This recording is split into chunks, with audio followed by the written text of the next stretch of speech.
Okay, so if you've been following the tech scene for any length of time, you will know that the USA have put tech sanctions on China. This started back in Trump's first term when tech sanctions were put on Huawei, and then they were extended to other companies, and then Biden continued and extended those tech sanctions when he took office. So first of all, they banned other companies. They created an entity list and they put many companies on those lists. And then they stopped supplying them with chip making equipment. They also persuaded Japan, South Korea and the Netherlands to stop supplying China with either chip making equipment or chips. And then before Biden left office in his last few weeks, he implemented another law that certain countries also who they suspected was supplying China with chips and equipment had to apply for licenses to get chips. He set up like a 3-tier system where there's all Americans allies can have free access to the chips and technology from the US. Then there was another level that had to apply for licenses, and then there was another level which included China and Russia and Iran that could not have access to that technology. Now all these sanctions have been initially they were under the guise of national security, but it's later transpired that actually these were put in place to stop China's technological rise. And one of the main things they were trying to prevent was China's development in AI. But China being China, Chinese people are very, very smart. They have a huge amount of very, very smart engineers here. They got to work, and there's a saying in China: what doesn't kill you makes you stronger. Huawei kind of went into a quiet phase for a couple of years, but all of a sudden they came back, and there's been many companies who've been developing AI software in China. You've got people like iFlyTech, you've got ByteDance, you've got Baidu, you've got Tencent, you've got Alibaba. They have a lot of companies that can do this kind of thing. They don't just have one or two. But and for a long time, just back about 6 months ago, Eric Schmidt, who seems to be some sort of consultant now to the government or works for some think tanks. Previously, he was the head of Google. And just about 6 months ago, he was suggesting that, we don't need to worry about China. They're about 18 months to 2 years behind. However, when some of these models started appearing from these Chinese companies, he made another speech. He made in an interview about 2 months ago, I think it was. He basically then says, they're just now a few months behind. So he was actually wrong in his assumption.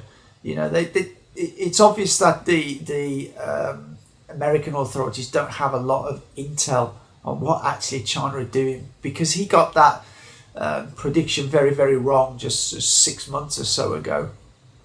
Anyway, so for some time the US thought they were really, really far ahead.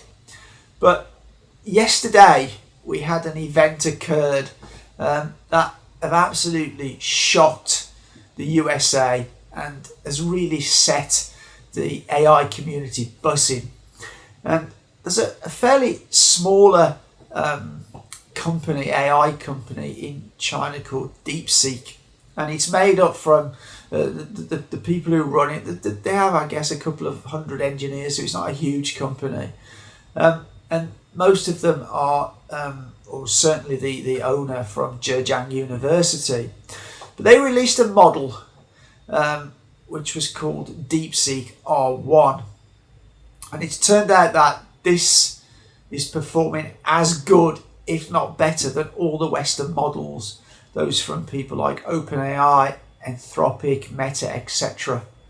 And the thing is, it was trained on a much smaller amount of GPUs. As you know, most AI companies are using NVIDIA GPUs. China has been restricted to the NVIDIA GPUs it can get. It can't get the latest ones. NVIDIA made a version that was for the Chinese market, which is less powerful. The memory bandwidth is less.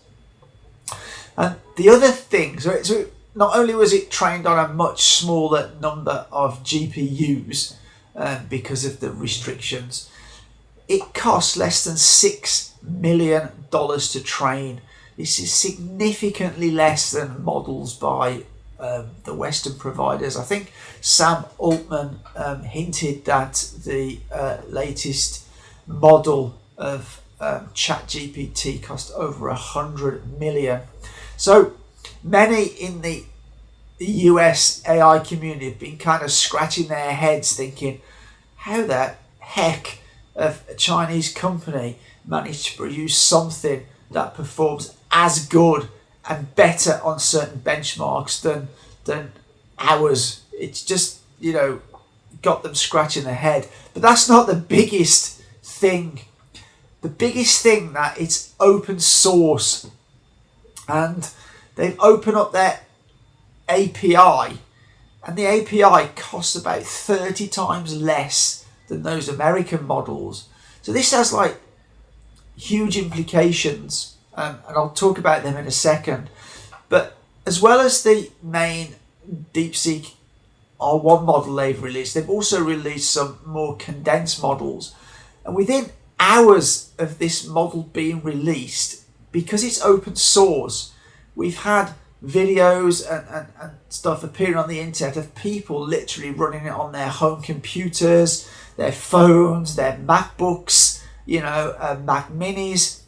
And so this is like the developer community for AI is like absolutely loving this, and like massive amounts of the AI developer community have jumped on this. Now what this means is that, let's say for example, to run some instances on OpenAI, let's say it costs you $10. Well, to run similar on Deepseek-R1 might cost you only 30 cents or 50 cents. So it allows developers who are selling software as a service based on these AI models to price their product significantly cheaper, and it will make a lot more of these developers' products viable, because instead of charging users, say, I don't know, $20 a month, they can now charge users maybe $5 a month and still probably make more money. So it has massive implications for the AI developer community and end users. And the other thing is that if you remember when AI first started, they were meant to be kind of for non-profit, but as Microsoft have invested billions of dollars and other investors have put billions of dollars in, that's all changed. And if you look at the this Deepseek-R1, it's on par with the latest model from OpenAI. And if you want that latest model from OpenAI as a consumer, you need to pay $200 a month. $200 a month. Now, you can get this as an end user, Deepseek-R1. You can go to their website and access it for free of charge. Obviously, as I said earlier, if you're a developer, you have to pay for the API, which is fair. But the whole mission of DeepSeek is to bring AI and even AGI to the masses for free. And this is why they have open sourced it. And this just has massive implications, you know, because you've got these AI companies in the US who spent hundreds of millions, billions of dollars on creating these, and they've got to make a return on that. So what my concern as a user was that, and I've mentioned this numerous times before to friends and other people I've spoke to, is that the way OpenAI was going, and some of these other AI companies in the US, these models would have got. We've seen this with the you know, charging $200 to access OpenAI's latest model. Would this have got more and more expensive? So the best AI would have only been affordable to sort of more wealthy people, because, you know, for a normal user like me, if I wanted the latest OpenAI model, to pay $200 a month, that's a lot of money. I currently subscribe to the $20 a month package, but now this DeepSeek has come along. I'm using it a little bit. I'm seeing how it runs, how it performs. And I'm considering cancelling my subscription to ChatGPT, because so far, from just playing with this for a couple of days, it's just as good, if not better. And so I think it's fantastic that DeepSeek has come along with this open source model, and that is their mission. And I think this just shows you how there's other Chinese companies that are also open source their models. I just think this shows how China are not trying to, you know, keep this tech for themselves. I feel these US companies are trying to, you know, shield this tech, and then they can only, you know, only certain people can have it as it gets more and more expensive. And DeepSeek have actually just blown this wide apart. And you know, and it's not only DeepSeek. ByteDance has also released a new model which is performing better than the leading US models in many benchmarks. So to me, this just shows you that China are not at all behind on AI. And if you look at what they're doing with humanoid robots, there are numerous companies in China working on these. And I would actually argue, living here in China, from what I've seen over the last few years, is that I would argue that China are not actually behind at all in AI. And I would suggest that in certain areas, they're probably actually in front. Now, I don't have any hard evidence, but I've seen factories and production lines where they're using AI, where there's almost no humans there, you know. Yeah. And interestingly, there was a memo, an internal memo from Meta leaked online. If you go on Twitter, you can probably find it. But it was basically saying that they're in a bit of a panic over this DeepSeek. And the reason they're in a panic is that their AI unit spends like huge amounts of money creating these models. And actually, this DeepSeek have spent $5.5–6 million, and it performs better than all the Meta models. And this memo was saying that there's actually some managers or heads of department, their salaries are actually more than what DeepSeek have developed their whole model with. So they have engineers or heads of departments there that their salaries are more than $5.5 million, and they've spent all this money and made these models, and then DeepSeek comes along and blows them out of the water. And Donald Trump basically has just announced private investment of $500 billion for AI in the US under a project called Stargate.